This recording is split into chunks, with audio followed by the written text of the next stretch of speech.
I'm going to let Coach Rob talk to you because that's, he did the work. I just want you to know I'm alive. I'm not going to croak on anybody. It's vertigo. I guess 2 or 3 years ago at Boston College, it's the same thing. Jerked around to try to get 7th in for Kenny because Kenny was struggling to shoot the ball. We were making him work so hard on Marquise Reed. I wanted to just give him a break, and went down. It's excruciating pain for a little while. I started feeling a heck of a lot better, but he was up 6 or 7, and I didn't want to jinx him. If we had lost, I would have gone out there with him, but I didn't want to jinx him at that time. And yes, I'm a little superstitious, but I'm so proud of our team, and I'm so proud of this guy sitting beside me. 24 years. I told the guys in the movie Hoosiers, Gene Hackman, I think is his name, intentionally gets thrown out. I'm only going to do this once every 2 or 3 years, but I don't do it intentionally. But 31 years ago, 31 years ago, one of the best decisions of my life was hiring this guy. He's been like a brother to me. He's been like a best friend. He's been like a guy that couldn't be more proud of him. I want him to have this feeling because he got him through with our players. And I'm really proud and told Clint Waltney sitting back there that we can't win unless Kenny Williams and Luke May start playing better. And I think from every replay that Clint gave me every play, I think they really did. But I'm thankful, and the whole University of North Carolina community should be really thankful that Steve Robinson is with us. We're thrilled, and I'm going to let him talk, and I'm going to get the crap out of here. Yeah, slide that in front of you, Coach. Hope you get your feeling better, Coach. Hey, somebody, Brad come and do his press conference in here. Okay, Brad. Before? Yes. So this is the second time that this has happened. And like I told him, I think the first time it happened, I like to have a little bit more advance notice. Just, that's not an easy thing to do.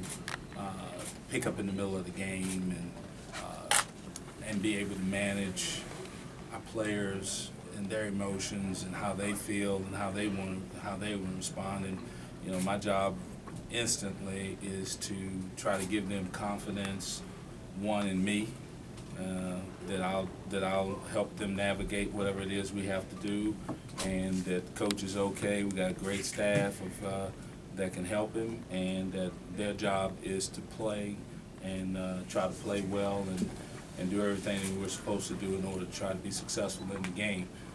And I think that I may be the guy sitting here, but I think a lot of credit you got to give Brad Frederick and Hubert Davis and the rest of the coaches on that staff who all chipped in, because everybody's role changes. Everybody had to do something differently, and Hubert had a great scout, and but their input was very valuable. And it's a big time win on the road, whether I was in that seat or Coach Williams there. It was a tough environment.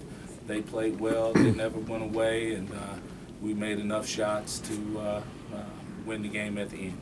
Coach, what did you tell your team, either in the locker room, whenever you had a good chance to get them together? What was your message, and what was their reaction before you had the chance to speak to them? I just tried to take the bull by the horns and be the aggressor, and just, hey, we got to play the game. This is what's going to do. Coach is fine. First, just make sure they understand he is taken care of. He will be fine. He left the court on his own power. So our job is to play. I need your attention, and I get one good thing about being working for Coach Williams.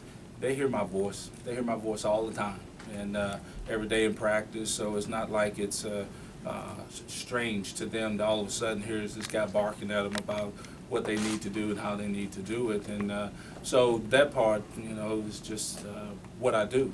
And I do it every day in practice, and I get a chance to, now I just got a chance to do it in front of a few thousand people, and with a lot on the line. So but that's good. I enjoyed it, and I think our guys enjoyed it, and the credit certainly goes to those guys who they had to execute it. I just gave them something, and then they would do it. How quickly or long is the transition for you to go from the number 2 guy to the number 1 guy in the course of a game like that?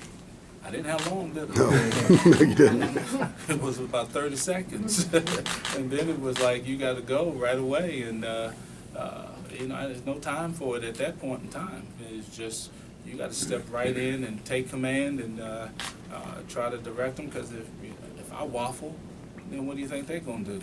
They're gonna fall apart. So it wasn't about that. It was just, hey, this is try to treat it like we do every day and try to go do the best job and just try to put them in the proper position so that they can make plays and give us the best chance to have success at the end of the game. Six threes from Kobe and Cam apiece. Did you feel like going in that might be a big part of your offense tonight? Well, that sure helps my decision making a lot of times when he's making them. But he got good shots. He got into a good rhythm. He got to going, and he was able to make some of those shots. And our guys were able to find him. And I think in the second half, let me back up. In the first half, I thought we were a little impatient.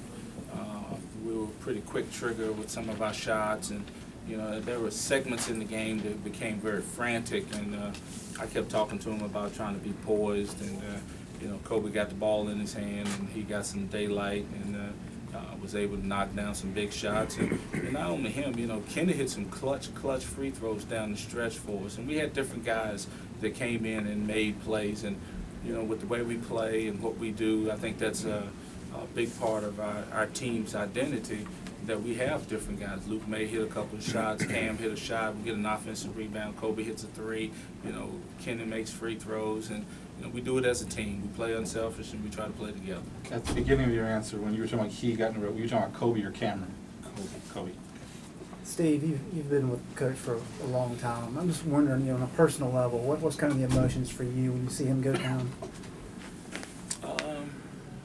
Concern. When something like that happens, it kind of shocks you a little bit. But I've been around him, and I know that I got to spring into action. That's going to be Doug's job. That's going to be, our trainer and our staff, that their job is to secure him and make sure he's okay medically.